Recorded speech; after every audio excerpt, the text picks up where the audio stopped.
ঈশান কিষান ফ্যান্সদের খারাপ খবর, অভিষেক শর্মার পর এবার ঈশান কিষান ইনজার্ড হয়ে গিয়েছে টেস্ট প্র্যাকটিসের সময়।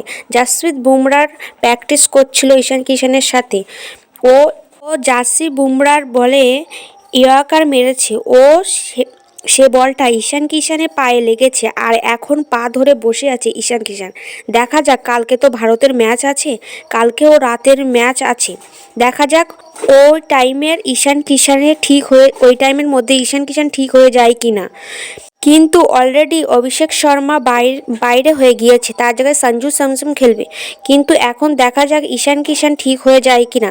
ও কালকে যে ম্যাচ হবে ইন্ডিয়ার ম্যাচ হবে, কালকে কি জিততে পারবে কি পারবে না অবশ্যই কমেন্টে জানিয়ে যাবে। আরও নতুন খেলার আপডেট পেতে আমার ইউটিউব চ্যানেল সাবস্ক্রাইব করো, লাইক করো। অসংখ্য ধন্যবাদ সবাইকে ভিডিওটা দেখার জন্য।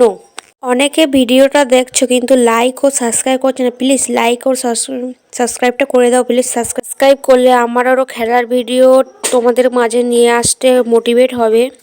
প্লিজ সাবস্ক্রাইবটা করে দাও। অসংখ্য ধন্যবাদ সবাইকে।